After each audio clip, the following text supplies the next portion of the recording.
Episode 1: The Disappearance. It was a crisp autumn morning in the quiet town of Silverpine, where life moved at a pace that allowed everyone to know everyone else's business, or so they thought. The news of Emily Carter's disappearance spread like wildfire. A schoolteacher adored by her students, Emily was known for her bright smile and caring nature. Yet, behind the cheerful exterior, there was a mystery no one could have foreseen. Detective Ryan Blake arrived at Emily's modest home on Pinecrest Lane. The house stood still, untouched, as if time itself had paused since her last steps within its walls.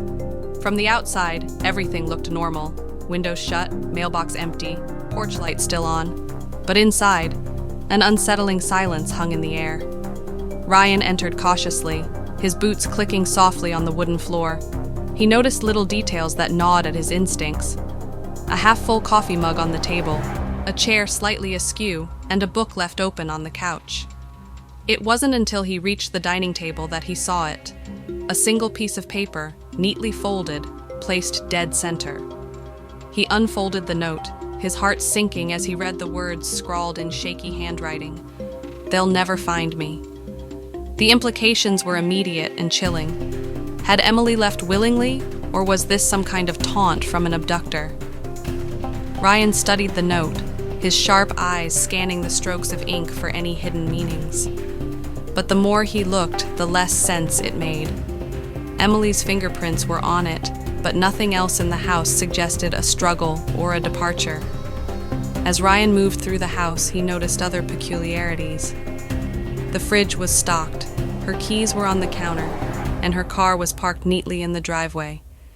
It was as if she had simply vanished into thin air. In the bedroom, a faintly lit candle by the window caught his attention. Its wax had barely melted, suggesting it had been lit not long before she disappeared. A neighbor, Mrs. Peterson, who had lived next door for nearly 2 decades, approached Ryan as he left the house. "Detective," she said in a hushed tone, her wrinkled hands gripping her shawl tightly. "I saw someone outside Emily's house the night before last. A tall man in a dark coat, just standing there by the fence. I thought it was odd, but I didn't think much of it. You know how this town is. People come and go." Ryan nodded, his mind racing. The lead was slim, but it was something. He asked her to describe the man in more detail, but her recollection was vague. It was dark, and he was in the shadows, but there was something off about him. He didn't move for the longest time. Later that day, Ryan interviewed Emily's colleagues and friends, piecing together fragments of her life. Many described her as kind, generous, and full of life, but a few hinted at something darker. "She had been distracted lately," said Janet, a fellow teacher. "She was always looking over her shoulder, like she was afraid of something. When I asked her about it, she brushed it off, saying she was just tired." By the time evening fell, Ryan was back at the station, staring at the note on his desk. The words haunted him. "They'll never find me." Was it a cry for help, or a declaration of control? The possibilities were endless, and the lack of immediate evidence made the case all the more frustrating. Before heading home, Ryan received a call from forensics. "We found something odd," the voice on the other end said. "There's a faint residue on the paper, a mix of chalk and dirt. Not something you'd usually find in a house like hers. Could be from somewhere outside." Ryan's grip tightened on the phone. Chalk and dirt. It was a small clue, but it was a start. He felt a strange mix of dread and determination.